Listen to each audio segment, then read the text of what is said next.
When President Trump took questions from reporters with Poland's leader in Warsaw, it led to a new round of media bashing on foreign soil.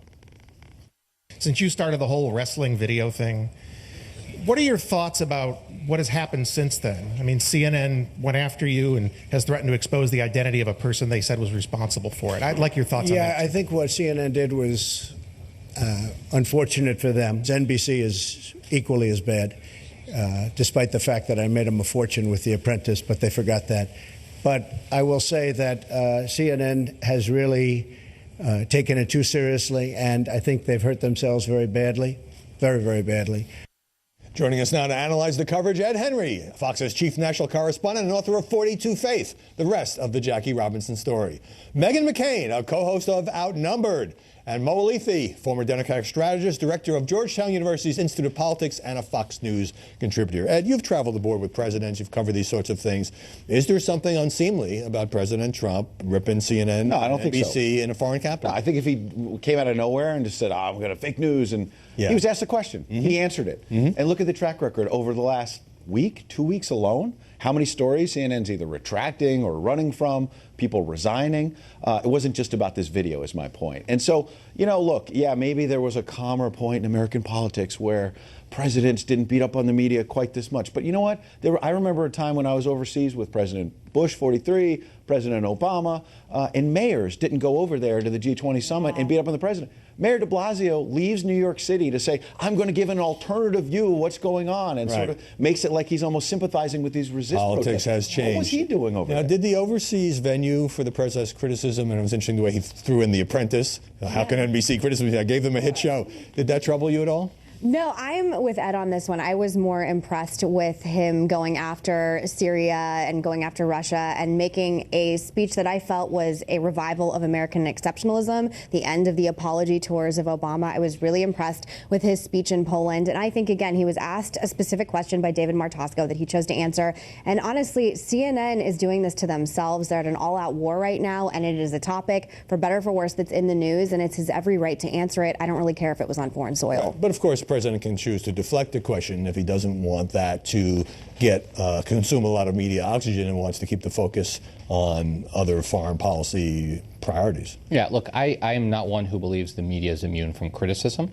I think Good, because we get rid of you right now. Yeah, I know. I'm on the wrong show, right? Look, I don't think it's immune from criticism. I think the media has made a lot of mistakes. As someone who was a communications director in politics for 20 years, I've done my fair share of battle with the media. I think there's something a little unseemly to me about the president standing in a region of the world next to a leader who openly tries to repress the press, joking with Vladimir Putin, who murders journalists, joking with them about the press. But does that mean there can't be any criticism overseas? No. My bigger issue is this. My bigger issue is there is this continued escalation of an assault on sort of trust in the media and trust in institutions. Does the media bear some responsibility? Sure, they made some serious mistakes, right? But the president standing at this venue escalating that, I just wish there was a criticize, but turn down the temperature. I would suggest there's been escalation on both sides. And speaking of that, after this news conference in Poland, and this involves your friend and former colleague Jim Acosta of CNN, he had this to say about the news conference itself. For the president to then go off on CNN as fake news, to me, just made this entire spectacle seem like a fake news conference.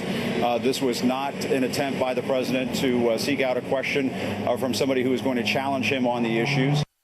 A fake news conference because he called on somebody, David Martosco, who had been talking to the White House about a job, but still. Yeah.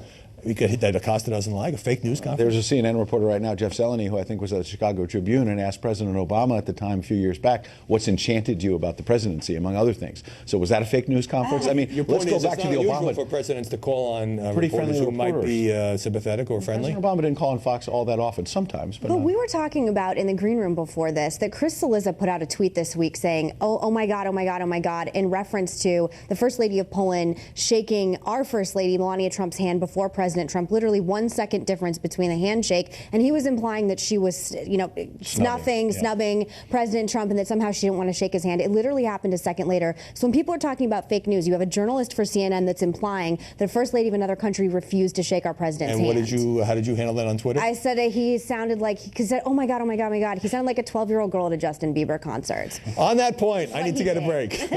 Up next, some anchors and commentators intensifying their criticism of President Trump after his tweet storm against CNN and MSNBC. And later, Kellyanne Conway on sexism in the media.